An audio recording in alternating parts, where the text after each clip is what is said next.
Finally, Tide na Keke vazoya response the long awaited nyaya yekwanyati yema copyrights. Welcome back to your channel. Please don't forget to like and subscribe. Regai tingoti kavara tiguwana kuzorora. So Nyati family yakanga yaisa that story yekuti restriction yavo yemonetization yakonzereswa na Tide na Keke, but Tide today came out to iron the issue. Pambacho nengo amboyedza kunyarara but unozosvika pakuti aiwa kwete ina handichakwanisi kurara. So all this while they were working on their content, akati iye they could not respond because vanga vachakatsamwa vari kuti ivo they had nothing to do with kuremova content yavanyati namainyati.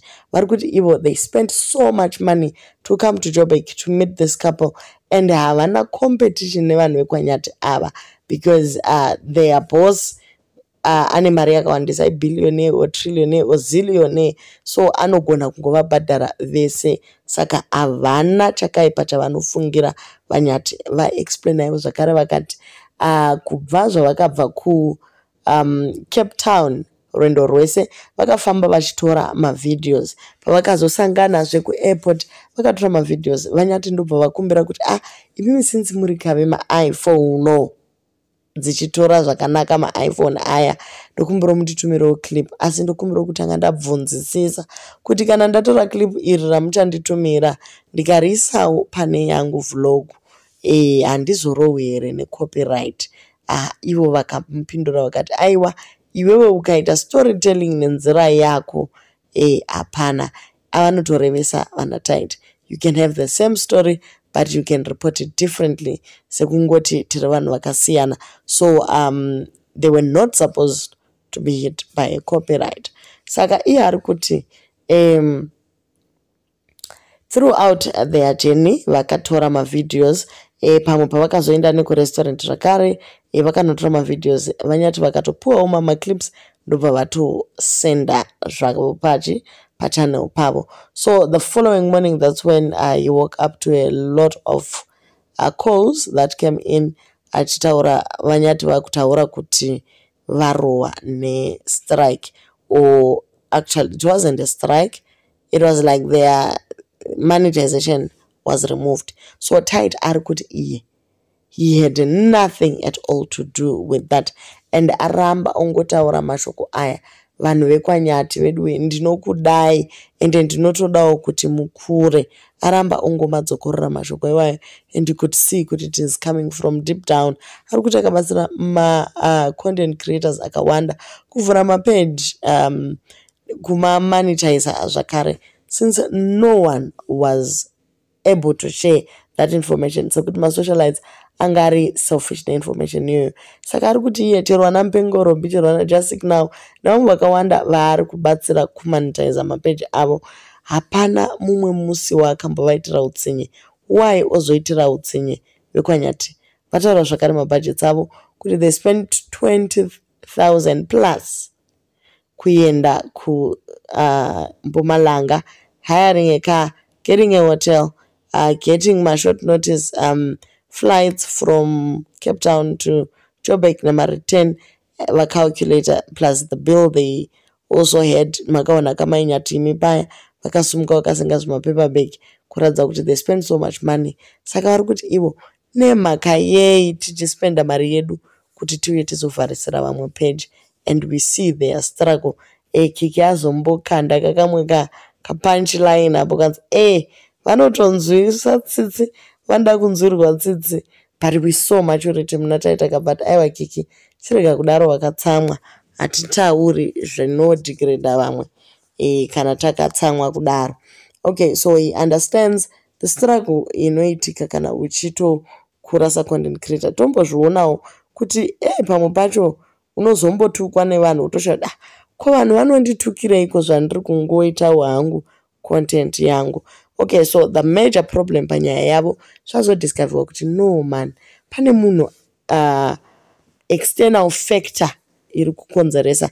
So it seems as if More Boys Munetse, muridzi weGreat Hope, ndiye ari kutotunganisa vanhu ava. More Boys ari kuda kushandana naKiki naTide, but akaita vananyati brand ambassador vamwe. So akaradza kuti actually called vanataiti vari kuJoburg achida kusangana navo vachibva varamba kusangana naye. Saka anenge ari iye ari kuinfluence the Nyates, or maybe Nyati is doing this since he doesn't have a manager. Zvaimbotaurwa paya kuti Nyati anonida manager. Maybe he's just doing it from a place of lack of knowledge. But more boys ari kuramba achifonera vanataiti ivo vasvikawo pakuti havachazvifariri. So maybe there is that influence from him as well. Okay, so Roxy Munetsi mudzimai waMo Boys atotaura kati wedwe dei Mo Boys uchimboteererawo, because there's a time yekuti he sent a message akati kutaura chokwadi content yavo iri kundiramba, maybe ndine hangu old school hazvisi kunyatsobuda, so achitaura content yanaTight. I wanted to work with them, but with this a big no. I've worked with Gamu, with Mama V, with Mazepe. They are all humble people. Ava vari kumhanya. So ndo mapost typical post dzinoiswa naMo Boys Munetsi weGreat Hope.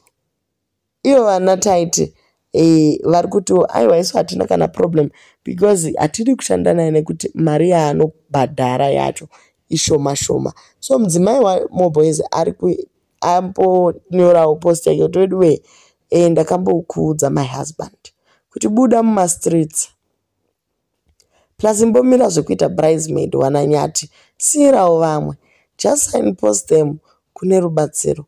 Wakamboona vamataranika vachiita bridesmaid wataira nekuti anoshanda kunyaradzo here, and apa anataiti vatori right. I remember this very well. Ndakatoisa post yacho wati take navo for no reason. Saka wakuda kushanda navo kupizve. Dai uchitombonditeererawo haungati iwe mumastreets wotizve mudzimai mumastreets hazvibudi. Tinopera kumamiswa tese kuswera tichitovana mbonje mumba ibva kufuwani kwanaTight, I beg. So this is the wife ari kuti wedwe ivo vane page ravo ravanorana ukuwo Mo Boys anoramba achingomanyisana nazvo. And when this issue happened, he actually did a live akati havambofi vakafa nenzara, I will take care of them. Zvinobva zvaratidza kuti ari too much interested munyaya yakadai. So they actually said ivo havana chakaipa chavakaita panyaya yatsanokadzi nedzimwe dzakadaro, vati ivo they are not going to respond to that. Pana vanhu vakawanda vanokura nekuda kwavo vachitsvaga content. Vakurudzira zvakare kuti kupage kwavo hakudiwe any hate. The more you hate them, the more vachikubloka. Vari kuti vane mateam of admins vari kurana mukati memapages vachitsvaga any hateful things that you say.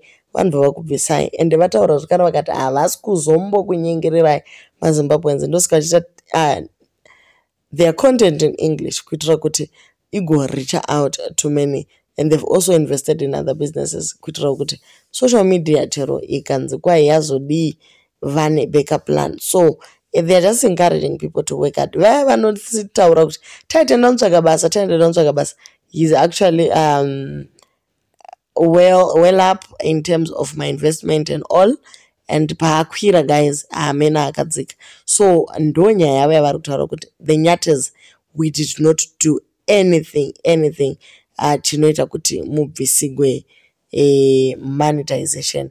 Hameno kuti makazviwana kupi, but isusu we still love you and we still continue to support you. Do leave your comments on what you think about a response yet after such a long time.